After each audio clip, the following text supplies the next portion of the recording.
আমার তাহেরি ভাই এক পীর, এর কাছে যারা যায় ওকে কোনোদিন কোরআন শরীফ তুলে দেবে, কারণ ও নিজেই দেখি কোরআন শরীফ পড়তে পারে না।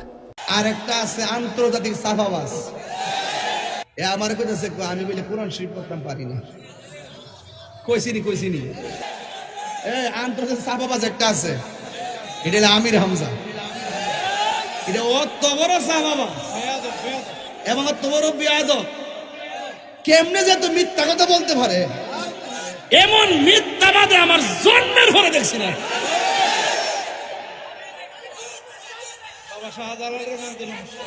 বাবা শাহজালালের মানতে সমস্যা, আরে আমার চিন্তা হলি বানায় ফালায়। আরে বাবা, আপনি ওলি আল্লাহ নাম, অসুবিধা নাই। আপনি কাউকে মুমিন বলবেন, অসুবিধা নাই। আপনি কাউকে ওলি বলবেন, অসুবিধা নাই। কিন্তু তার কর্ম ওলির মতো হতে হবে।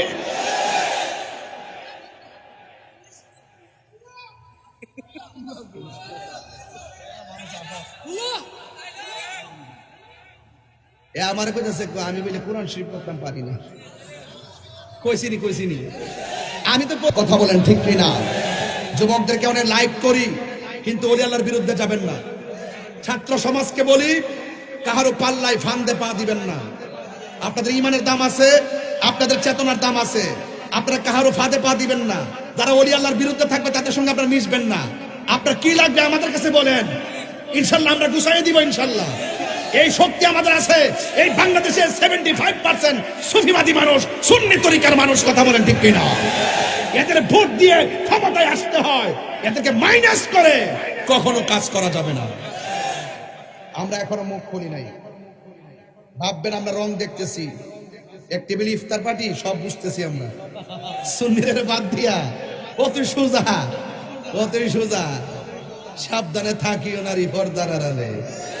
আবার আরে কি কইতাম রে, এই যে মুর্দা বলি রে।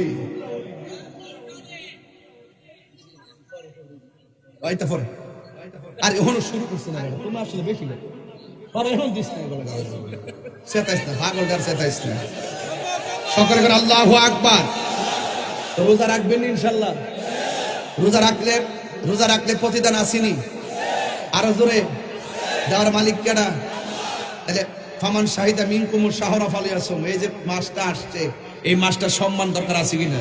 যদি সম্মান না করেন আপনার জীবন ধ্বংস। মা বাপ সংসারে পেয়েছেন, পাওয়ার পরে যদি সম্মান না করেন আপনার জীবন ধ্বংস। রমজান পেয়েছেন, আপনি যদি ইজ্জত না করেন আপনার জীবন ধ্বংস। এই আজকে এই যে দেখেন আমার জীবনে, এই যে দেখেন একটা দুইটা নরমাল মোবাইল আছে। এটা কি মোবাইল? রিয়েলমি। আর এটা আচ্ছা, দুইটা ফোন আসেনি।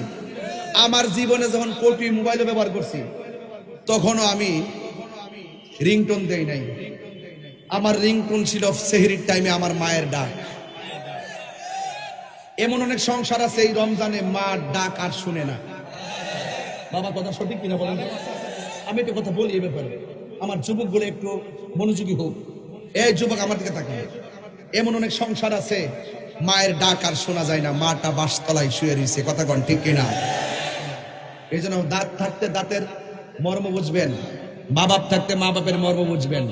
বহুত ইফতার মা চুলার পারে বৈশা বানাই দিছে। এই নিজে আমরা ইফতার বানাই দিছে, খাইয়া ফেলছি, কিন্তু মা ইফতারটা রাখছে কিনা এই চিন্তাটাও করি নাই। অথচ আমরা খাইয়া বসে রয়েছি। এই পৃথিবীতে একটা মাত্র মানুষ যে নিজে না খায়াও খাওয়ায়, নিজে না খেয়েও কে আমার ক্ষুধা নাই, তিনি হলেন মা। তিনি কে? এই রমজান মাসে ওই মায়ের সম্মান দরকার আছে না নাই? এবং মৃত্যুর আগ পর্যন্ত মায়ের সেবার দরকার আছে না নাই? এখন আমি এতক্ষণ ওয়াজ করতেছি, চিল্লাইতাছি, রাষ্ট্রীয় কথা, ধর্মীয় কথা, আনুষঙ্গিক কথা, সামাজিক কথা, অনেক কথাই তো আমি বলি। কিন্তু বলার ভিত্তিতে শুধু একটা কথা বলবো, যে আমার ওয়াজ যদি 30 সেকেন্ডের জন্য ভালো লেগে থাকে, আমি রমজান মাসে রোজাটাকে সামনে রেখে আমি একটা কথা বলবো, জীবনে কোনোদিন মা বাপের মনে কষ্ট দেওয়া যাবে না। যদি কষ্ট দেন আপনার মতন সুতা আমার দরকার নাই। যদি কষ্ট দেন আপনার মতন মুড়ি তলি তোলা দরকার নাই। এটা আমার পরিষ্কার। হুজুর আমার খাইতে বসে বলছে যে বাজি একটু মা বাপের ব্যাপারে কথা বলেন। তাইলে এই যে কত বড় দিক নির্দেশনা দেখেন। এই কথার বাস্তব কথা আমি এখন বলতেছি।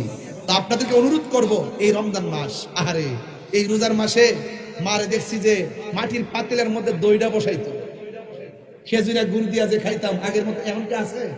এখন আপনার ফোন দিয়ে দে, বউ ফোন দিয়ে দে, বাজার থেকে লইও, আবার বানাইবো, বানাইতে পারলে না, বানাইতে পারলে না, মানে ঠিকছে না তো, দেখছে না তো মা।